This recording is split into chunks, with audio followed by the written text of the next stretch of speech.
하나님의 말씀은 로마서 12장 1절에서 2절 말씀입니다. 이 계시의 말씀을 봉독할 때에 살아계신 하나님의 음성을 듣는 시간 되시길 바랍니다. 그러므로 형제들아, 내가 하나님의 모든 자비하심으로 너희를 권하노니 너희 몸을 하나님이 기뻐하시는 거룩한 산 제사로 드리라. 이는 너희의 드릴 영적 예배니라. 너희는 이 세대를 본받지 말고 오직 마음을 새롭게 함으로 변화를 받아 하나님의 선하시고 기뻐하시고 온전하신 뜻이 무엇인지 분별하도록 하라. 아멘. 성도는 믿음으로 싸워 승리한 스토리가 있어야 합니다. 우리가 너무나 잘 아는 시편 23편에 사망의 음침한 골짜기라는 그러한 구절이 나오고, 또 원수의 목전에서 이와 같은 문구들을 통해서 성도의 삶은 사망의 음침한 골짜기로 지날 때가 참 많고, 또 원수의 목전에서, 정말 원수의 면전에서 살아가야 될 때가 우리의 인생에는 참 많다는 것이죠. 문제투성이의 상황입니다. 고난, 수고, 고통이 성도를 비껴가지 않습니다. 이러한 상황 속에서 하나님의 자비하심, 하나님의 긍휼하심, 하나님께서 하나님의 자녀를 불쌍히 여기심이 이 가운데 있는 겁니다. 오늘 말씀 가운데 그러므로 형제들아, 내가 하나님의 모든 자비하심으로 너희를 권하노니, 그러므로라는 이러한 단어가 나오면 우리는 긴장해야 됩니다. 이제 여기서부터 결론이거든요. 그러므로. 이 그러므로 전에는 어떤 이야기가 나오냐면, 이방인을 구원하시기 위해서 하나님께서 이스라엘 백성들이 온전히 그 하나님의 택한 백성의 역할을 다 하지 못했기 때문에 가지 자름을 하십니다. 그래서 자른 가지 그 부위에 이방인이라는 그 가지를 접붙이신다는 것이죠.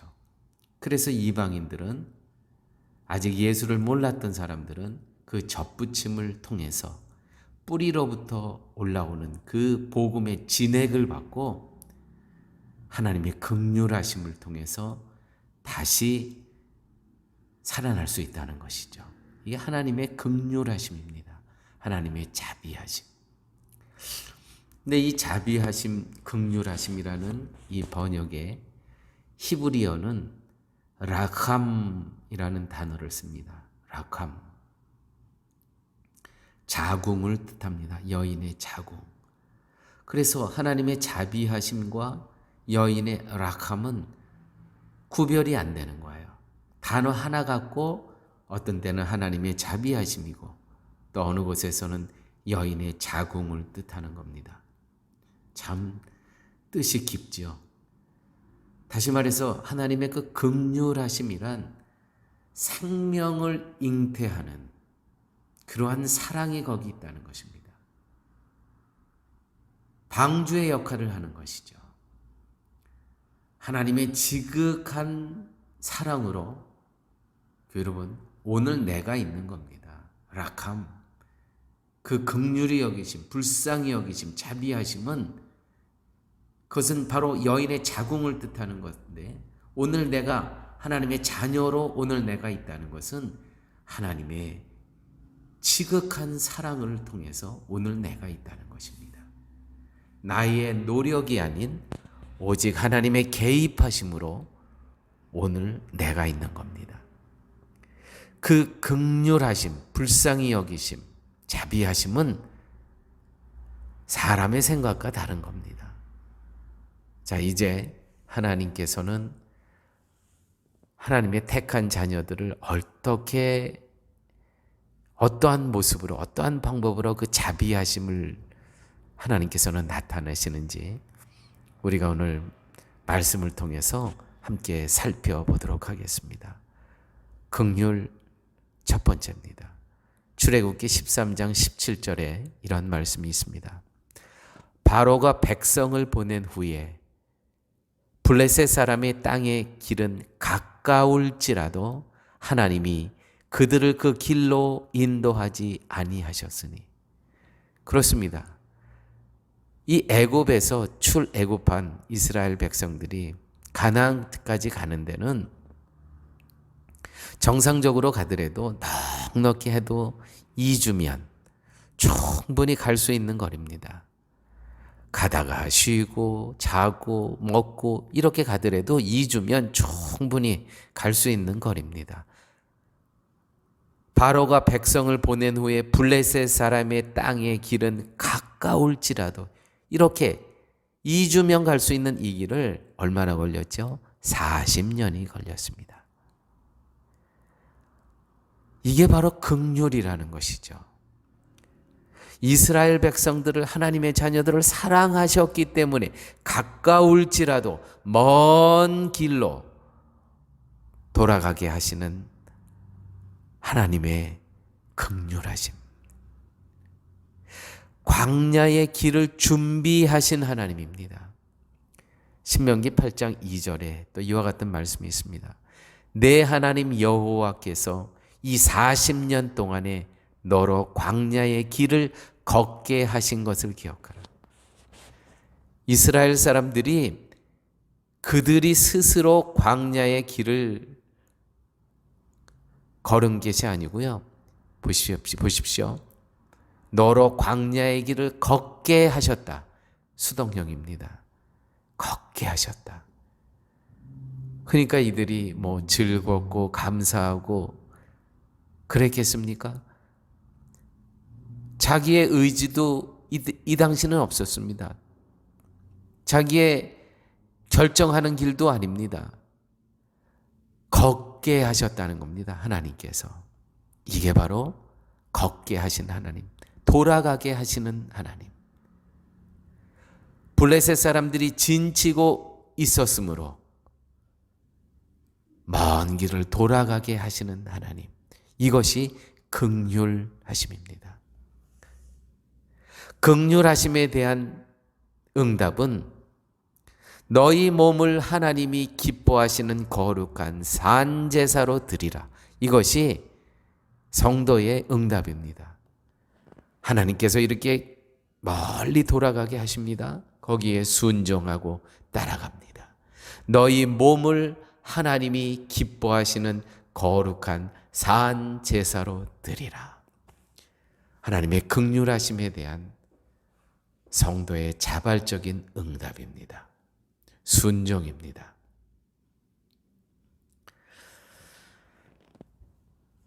긍휼에 대해서, 하나님의 긍휼에 대해서 우리가 또 생각할 수 있는 것은 이스라엘 백성들은 이집트에서 430년 노예 생활을 했습니다. 한국은 일본에 36년 했죠. 식민지 생활을.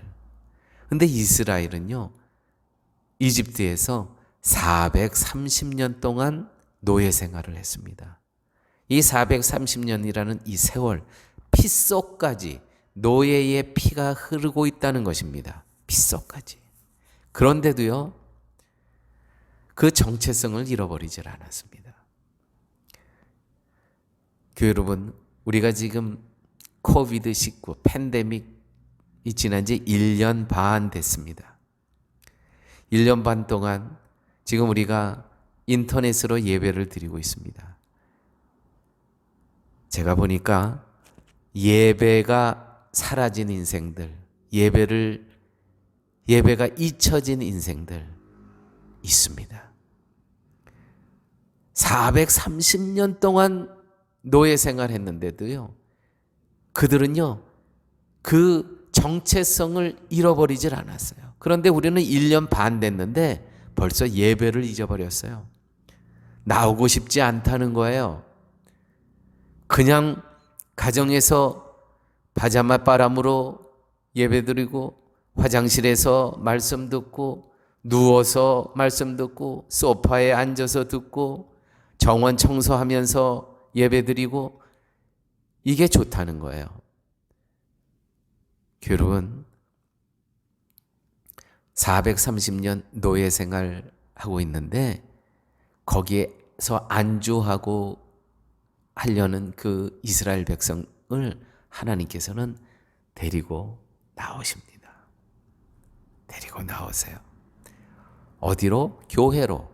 광야교회라고 기록되어 있습니다. 광야교회로. 광야교회로. 노예의 삶에 젖어 있는 이들에게 필요한 것은 광야교회였습니다. 이것이 바로 하나님의 긍휼입니다. 하나님의 자비하심입니다. 하나님께서 불쌍히 여기시는 마음입니다. 이것이 락함, 이 생명을 여기서 그냥 노예로 살다가 죽어갈 수밖에 없는 이 백성을 하나님께서 지극히 사랑하셔서 락함, 잉태하시고 여기서 생명을 키우시고 여기서 출산케 하셨다는 것이죠. 락함, 하나님의 불쌍히 여기시는 것은 하나님의 긍휼하심은 거듭남, 새롭게 태어나게 하신다는 것이죠. 그런데 우리의 인간적인 생각은 그냥 여기 있으면 좋은데, 여기 안주하고 싶은데, 그냥 지금처럼 바자마 바람으로 그냥 누워서 예배드리면 좋은데, no. 하나님의 마음은 그게 아니라는 것입니다. 하나님의 긍휼은 인간의 생각과 마음과 다르시다는 것이죠. 하나님의 자녀의 삶을 위해 광야의 교회로 끌고 나와서 여기서 광야 40년 동안 훈련을 시키십니다. 하나님 나라의 백성이 되게 하기 위해서. 여기서 특별히 만나를 통한 광야의 훈련을 하십니다. 만나. 먹을 것이 없었습니다. 매일매일 똑같은 음식을 주십니다. 똑같은 음식을 40년 동안 먹게 하십니다. 똑같은 것을 아침, 점심, 저녁 40년. 꿀 섞인 과자와 같다고 기록되어 있습니다. 여러분, 이게 무슨 뜻입니까? 말씀을 먹는 훈련을 하셨다는 것입니다. 매일매일. 어저께 그 들은 말씀이 아니고 오늘 새로운 말씀으로 먹게 하셨다는 것이죠. 이 훈련. 이것이 이스라엘 민족을 위한 긍휼, 락함, 다시 생명으로 태어나기 위한 하나님의 자비하심, 사랑이셨다는 것이죠. 신명기 8장 3절 말씀입니다. 너를 낮추시며 너로 줄이게 하시며 또 너도 알지 못하며 내 열조도 알지 못하던 만나를 내게 먹이신 것은 사람이 떡으로만 사는 것이 아니요 여호와의 입에서 나오는 모든 말씀으로 사는 줄을 너로 알게 하려 하심이라. 여호와의 입에서 나오는 모든 말씀으로 사는 줄을 너로 알게 하려 하심이라. 여러분, 이것이 하나님의 긍휼이었습니다. 그들을 이집트에서 그냥 그렇게 살려고 하는 그들을 하나님께서 출애굽시키셨습니다. 광야 교회로 데리고 나오셨습니다. 이유는 무엇입니까? 사람이 떡으로만 사는 것이 아니요 여호와 입에서 나오는 말씀으로 사는 줄을 너희로 알게 하려 하심이니라. 이것이 바로 하나님의 긍휼하심입니다. 말씀 안에 살게 하십니다. 말씀 안에. 쉴만한 물가 교회 여러분, 우리는 매일 말씀을 듣습니다. 말씀을 들어요.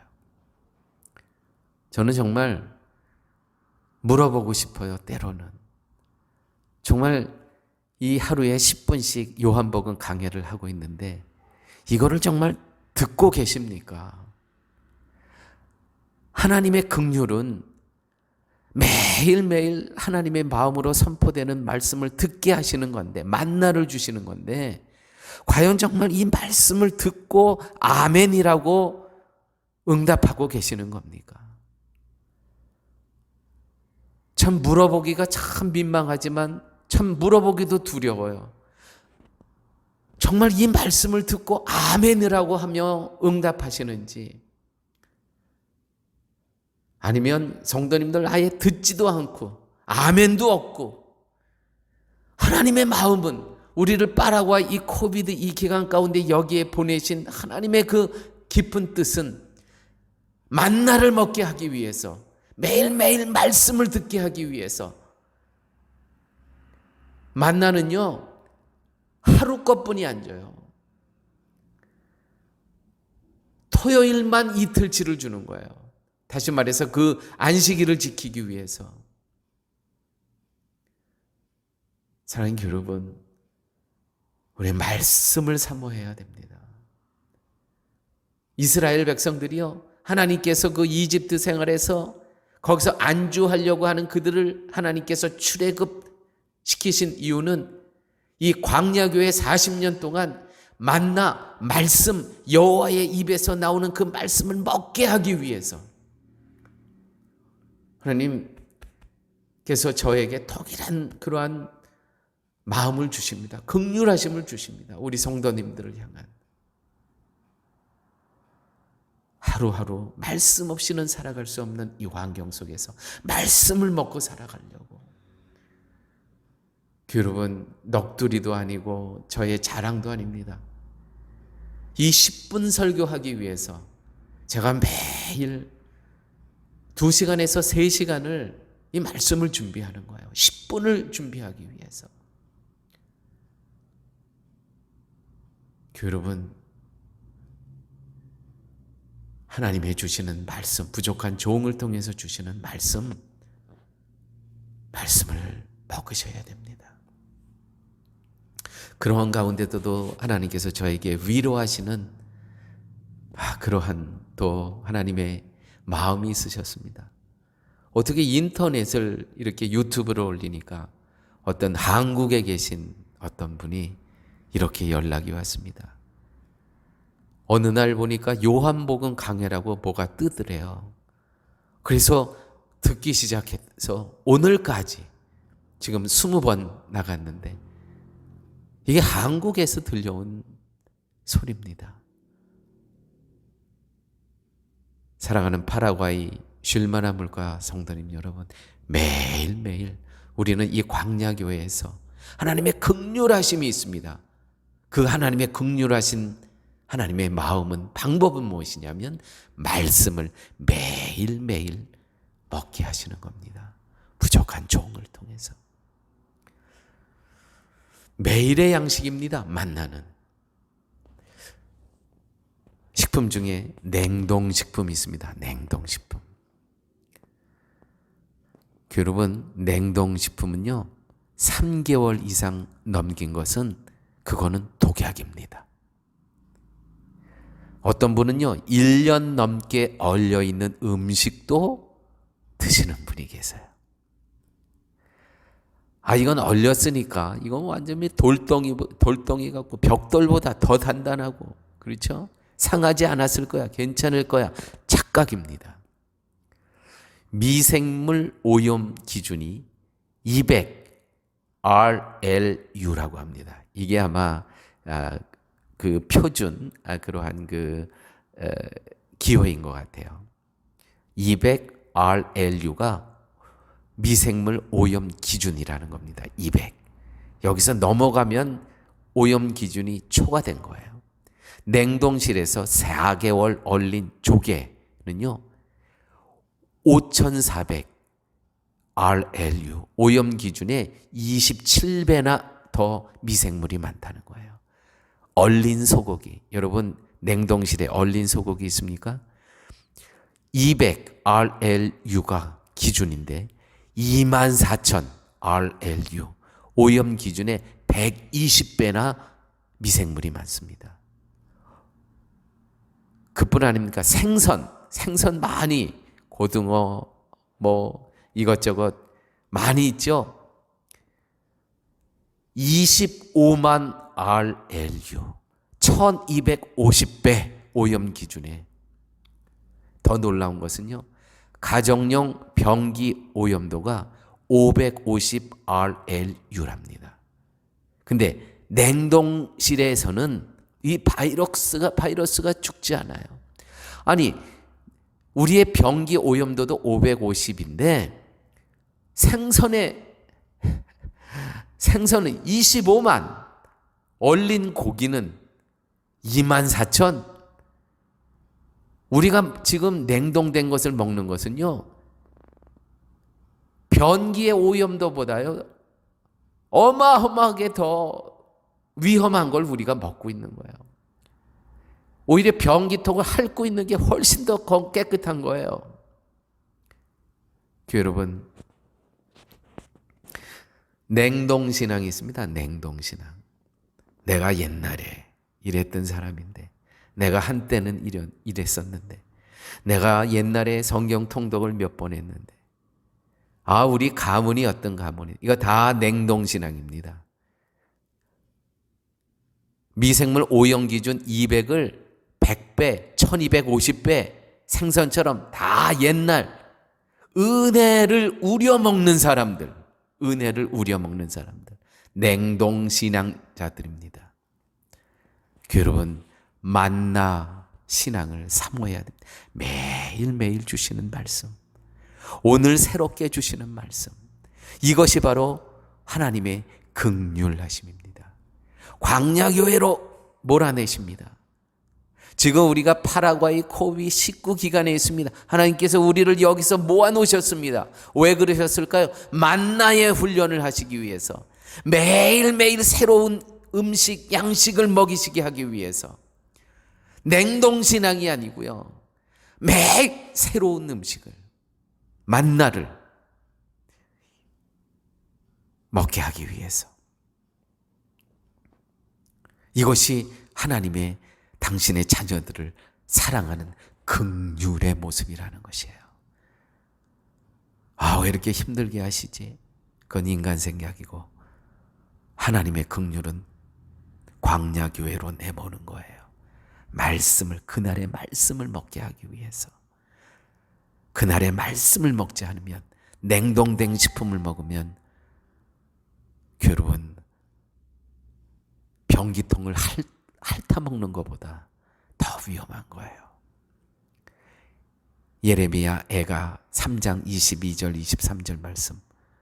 아침마다 새로우니 주의 성실함이 크시로소이다. 아침마다 새롭습니다. 말씀으로 아침 매일매일이 새로운 거예요.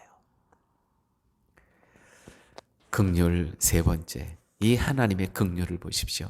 어떻게 사랑하시는지. 신명기 1장 29절 30절 말씀입니다. 내가 너희에게 말하기를 그들을 무서워 말라, 두려워하지 말라. 너희 앞서 행하시는 너희 하나님 여호와께서 애굽에서 너희를 위하여 너희 목전에서 모든 일을 행하신 것 같이 이제도 너희를 위하여 싸우실 것이며. 보셨죠? 하나님은요, 하나님의 긍휼은 어떤 모습입니까? 너희 앞에 행하시는 하나님. 우리의 앞장서 가세요. 여러분, 그래서 성도의 미래는 밝은 겁니다. 광명입니다. 왜요? 하나님께서 앞서 행하신다고, 앞장서 가시기 때문에 성도의 미래는 어떻다고요? 밝다는 거예요. 앞이 대로가 뻥 뚫어져 있다는 거예요. 오직 하나님의 우리의 미래이기 때문에, 그분이 앞장서 가시기 때문에 우리는 편승하면 됩니다. 그냥 올라타면 되는 거예요. 이게 바로 하나님의 긍휼하심이에요. 우리 앞에 아무것도 문제가 없다, 그게 아니죠. 있는데 문제가, 사망의 음침한 골짜기도 있고 원수들도 있고 우는 사자와 같이 덤비는 사단의 권세도 있고 엄청나요. 그런데 우리의 미래가 밝은 것은 너희 앞서 행하시는 너희 하나님 여호와가 계시다라는 것이죠. 그래서 성도의 미래는 밝을 수밖에 없습니다. 세상에서는요, 미래를 준비하느라고, 노후를 준비하느라고 엄청납니다. 지금 이 바뀌어진 상황 가운데 이 코비드-19라는 새로운 환경 가운데 미래를 준비하느라고 중요하죠. 미래를 준비하는 거, 노후를 준비하는 거.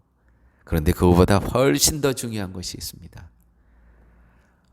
앞장서 가신 여호와 하나님을 편승할 때 인간이 생각하는 모든 미래의 계획, 꿈, 소망 비교할 게 안 되죠. 이게 바로 하나님의 성도를 향한 긍휼하심이라는 겁니다.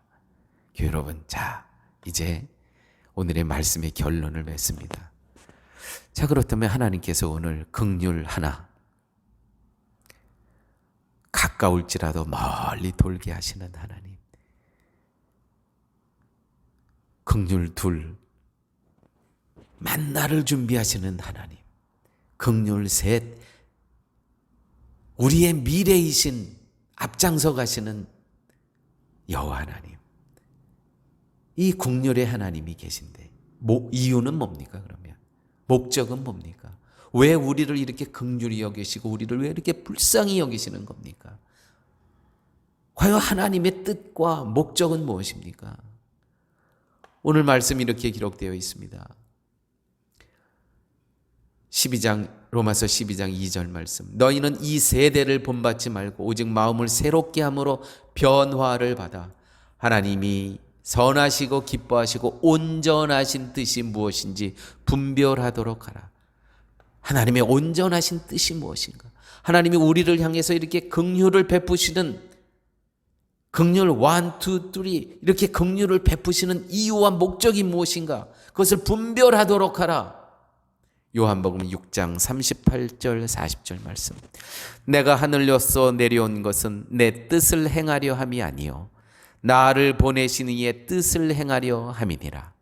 나를 보내신 이의 뜻은 내게 주신 자 중에 내가 하나도 잃어버리지 아니하고 마지막 날에 다시 살리는 이것이니라. 내 아버지의 뜻은 아들을 보고 믿는 자마다 영생을 얻는 이것이니 마지막 날에 이를 다시 살리라 하시니라. 살리리라 하시니라. 이것이 하나님의 뜻이고 이것이 만나고 이것이 하나님의 양식이라는 것이죠. 이것이 하나님의 분별하라는, 하나님의 뜻을 분별하라는 뜻이 바로 이것이라는 것입니다. 다시 한번 말씀드립니다. 내 아버지의 뜻은 아들을 보고 믿는 자마다 영생을 얻는 이것이니 마지막 날에 이를 다시 살리리라 하시니라. 우리가 이렇게 긍휼을 받고 여기서 멈추는 것이 아니라 이 긍휼함을 입은 하나님의 자녀로서, 하나님의 백성으로서, 그리스도의 제자로서 예수 그리스도를 전하며 알리며 살아가는 그 이유와 목적 때문에 하나님께서는 우리를 긍휼히 여기시고 여기까지 인도하셨다는 것입니다. 아무쪼록 쉴만한 물가 성도님 여러분, 또한 인터넷으로 이 말씀을 듣는 모든 하나님의 자녀 여러분, 하나님께서 우리는 긍휼을 베푸십니다. 그 이유와 목적은 내 아버지의 뜻은 아들을 보고 믿는 자마다 영생을 얻는 이것이니 마지막 날에 이를 다시 살리리라 하시니라. 아버지 하나님 감사합니다. 오늘 9월 들어 이제 첫 주, 북반구는 가을을 시작하고 남반구는 이제 봄을 시작합니다. 서로의 다른 환경 가운데 살아가지만 하나님의 뜻은 동일하고 오직 한 가지뿐이 없음을 깨닫게 하여 주심을 감사합니다.